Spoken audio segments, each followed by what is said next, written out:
देशभरामधल्या railway स्थानकांचा कायापालट केला जाणार आहे आणि रेल्वे स्थानकांचा कायापालट करण्यासाठी रेल्वे मंत्रालयाने अमृत भारत स्थानक योजना आखली आहे। या अंतर्गत देशभरामधल्या 554 स्थानकांच्या विकासाची पायाभरणी 26 फेब्रुवारीला पंतप्रधान नरेंद्र मोदी यांच्या हस्ते केली जाणार आहे आणि यामध्ये मुंबई विभागामधील 12 तर मध्य रेल्वेवरील 36 स्थानकांचा समावेश आहे। तसंच 1,500 रोड ओव्हर आणि अंडर ब्रिजेसचं सुद्धा उद्घाटन होणार आहे।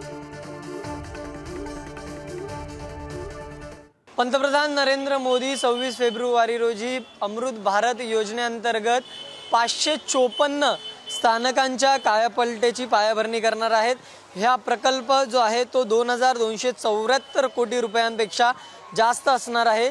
देशभरात पुनर्विकसित करण्यात येणाऱ्या या स्थानकांपैकी 12 स्थानके ही मुंबई उपनगरीय विभागांतर्गत असणार आहेत। यामध्ये जर आपण पाहिलं तर भायखळा, चिंचपोकळी, दिवा, शहाड, मुंब्रा, विद्याविहार, कुर्ला, माटुंगा, वडा रोड, सँडस रोड आणि उपनगराबाहेरील इगतपुरी या स्थानकांचा यामध्ये समावेश असणार आहे।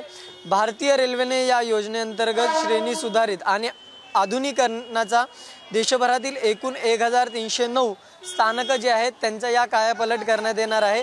आपण जर पाहिलं तर यामध्ये रोड असतील, ओव्हरब्रिज असतील, अंडर ब्रिजेस असतील यांचा समावेश असणार आहे आणि यावर्षी महाराष्ट्राला 15,554 कोटी रुपयांचं बजेट देण्यात आलं असून या योजनेअंतर्गत अमृत भारत योजनेअंतर्गत राज्यातील 56 स्थानके ही जागतिक दर्जाची रेल्वे स्थानके म्हणून विकसित केली जाणार आहे।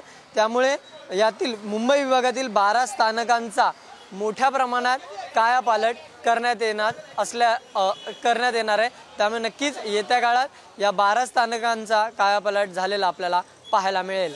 व्हिडिओ जर्नलिस्ट शिवासह धनंजय दळवी, पुढारी न्यूज, मुंबई।